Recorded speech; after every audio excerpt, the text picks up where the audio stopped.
Ipaglalaban po natin ang ating soberanyo.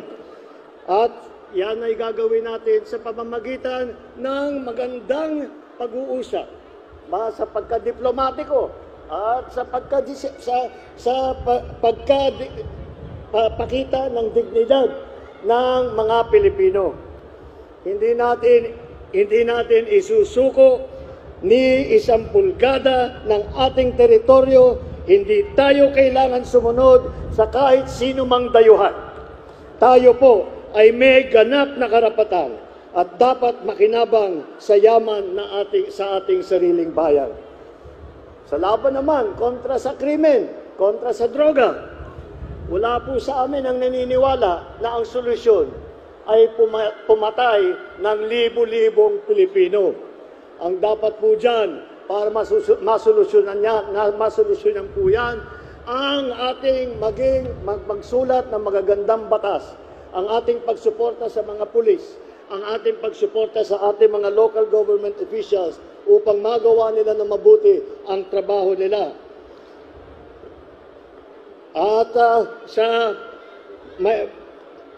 pagdating naman po sa ekonomiya, ito po ang pinakamahalaga ng ating ginagawa ngayon dahil tayo ay bumabawi pa lang tayo ngayon sa pandemya.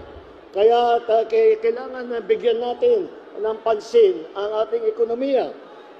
Para sa trabaho, huwag naman natin puntahan, huwag na natin balik-balikan. Hindi natin kailangan ang mga illegal na industriya kagaya ng mga bogo na naging pugad lang naman ng krimen at karahasan. Kaya't po ay binan na po natin yan. At ang tunay na solusyon ay para sa trabaho at sa kabuhayan at suporta sa maliliit sa mga nangangailangan. Yan po ang tunay at tamang solusyon sa mga problemang yan. Magkaisa po tayo sa pagpili ng ating mga leader na tapat sa kanilang tungkulin. Buo ang panindigan at handang maglingkod para sa mga para maging mas maginhawa ang ating mga kabuhayan. Ito po ang ating alyansa. Ito po ang ating hinaharap sa inyo. Ito po ang magdadala sa atin ng kaunlaran. Ito po ang magdadala sa atin ng pagkakaisa. Ito po ang alyansa para sa bagong Pilipinas. Kanang Pilipinas, Ferdinand R. Marcos Jr.